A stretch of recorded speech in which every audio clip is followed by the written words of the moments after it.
Alors, on va démonter la sonde de séchage. Déjà, on va voir pourquoi la panne F13. Donc, on va ouvrir le capot qui est dessus. Donc là, vous avez une vis, deux vis, vous les enlevez. Vous tirez le capot en arrière, voilà. Voilà la machine. Ici, il y a le conduit de séchage avec le ventilateur. Ici, nous avons normalement ma sonde qui a fait la malle. Nous avons les deux petits fils qui sont débranchés, d'où la panne. Donc, nous allons ouvrir l'arrière de la machine. J'ai déjà enlevé toutes les vis, il ne m'en reste plus qu'une, comme ça on gagne du temps. Voilà.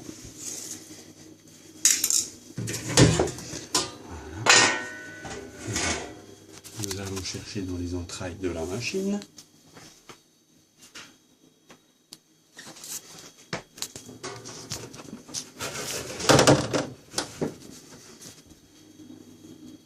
Voilà. Voilà ma sonde qui s'est fait la malle avec le connecteur du fil. Il manque encore un petit bout, je pense.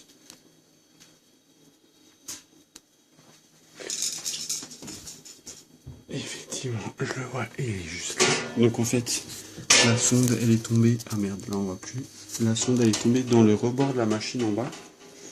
Et donc là, j'ai mes trois morceaux. Donc nous avons un petit connecteur qui va rentrer sur les fils. Et la sonde qui va aller dans le trou ici. Donc, nous allons la nettoyer. Petite pause. Voilà, donc ce qu'on a trouvé, je pense qu'elle n'est pas entière. Vu la résistance, elle devrait être dans un tube ou quelque chose, donc à mon avis, il me manque quelque chose. Donc, je pense que je vais devoir démonter le conduit là. Ah, ça c'est embêtant. Je pense que je vais devoir démonter le conduit pour récupérer le morceau cassé. Je vais aller voir sur le net à quoi ça correspond, à quoi ça ressemble une sonde de séchage. Et je vais bien voir s'il me manque un morceau. Ok, à tout à l'heure. Alors, sur ma pièce, j'ai une référence ici, que j'ai tapé sur internet, et je retrouve, voilà, la vraie pièce qui doit être normalement comme ça. Donc il me manque ce tube en métal que je vais aller chercher dans ma machine. Si je le trouve pas, je vais démonter le conduit de séchage, parce que si ça va dans le ventilateur, ça va me le flinguer. Voilà. Donc après vérification de mon... Ah, on voit pas comme ça. Moi j'ai pris une photo en fait du trou qui se trouve là, et on voit bien que le tube en métal en fait il est dedans et il s'insère, il est coincé ici, il est serti on va dire avec le conduit de séchage. Donc je ne risque pas de casser ma machine. Je vais tout simplement, j'ai bien nettoyé la résistance là, elle était noire donc je l'ai bien nettoyée, et je vais réinsérer ça dedans. On va d'abord la tester. Sur le site, ils disent qu'il faut 20 ohms à 20 degrés. Donc, comme je suis dans une pièce qui a à peu près une température de 20 degrés, on va mesurer la résistance de la résistance. Donc, pour ce faire, il faut un ohmmètre qu'on va placer entre ici et le deuxième. Et on va mesurer si on a apparemment 20 kOhms. 20 kOhms à 20 degrés, c'est que ma pièce ici elle est encore bonne. Si c'est pas le cas, eh ben je vais la commander, on va la changer. À tout à l'heure. Sur ton doigt. Voilà, donc on va mesurer la résistance à peu près à 20 degrés. Donc ils ont dit que ça doit faire 20 kilo ohm sur le site du fabricant. Donc on se met là sur un ohm mètre. Voilà. Et après on se met entre les deux. Et on attend, voilà, 20,1 kilo ohm. Donc la résistance elle est bonne. Donc on va la remettre dans son logement.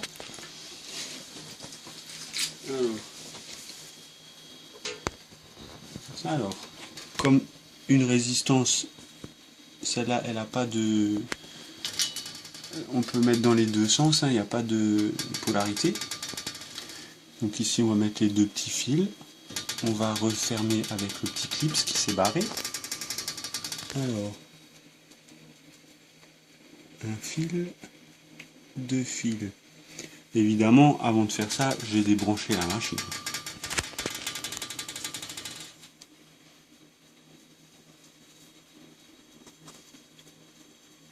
Je pense que ce sont les vibrations qui ont sans doute dû faire tomber tout ça.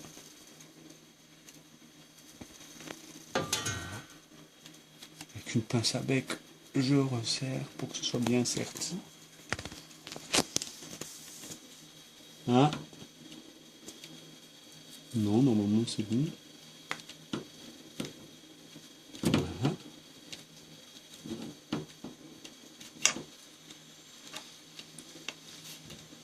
Voilà. Ensuite, je remets mon fil là-dedans.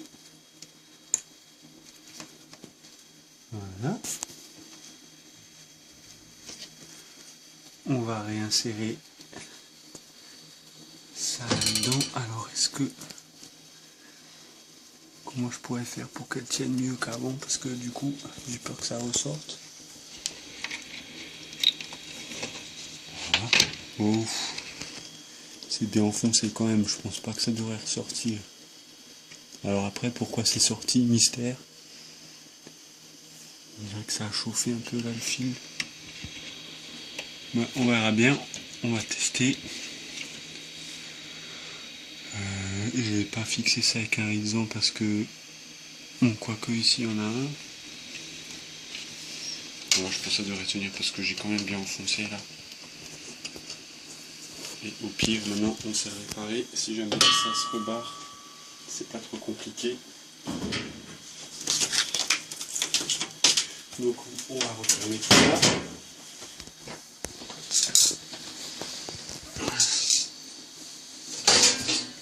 On va faire la plaque de serrure.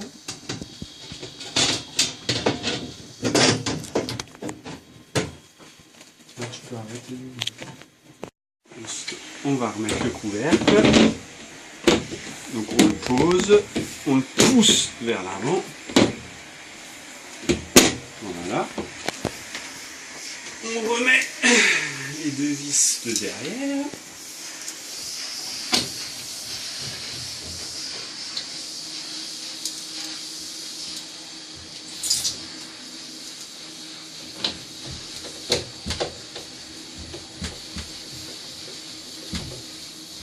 Voilà. On va passer un petit coup derrière la machine, évidemment. On va profiter. Hein.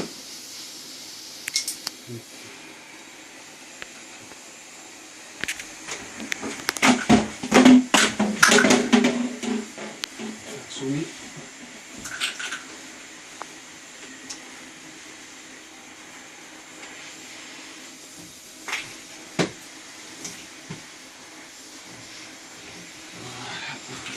Tout ça après.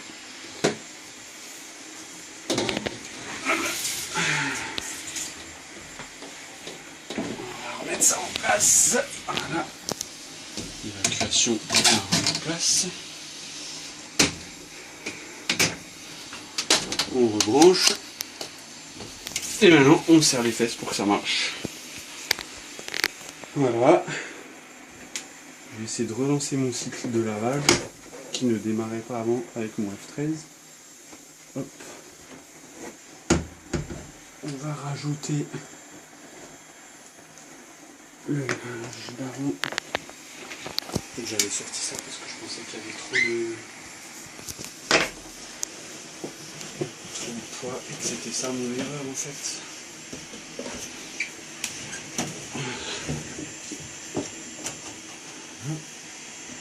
Allez. On va faire un lavage rapide. Démarre. On s'est refait, et voilà, c'est parti, mon bébé.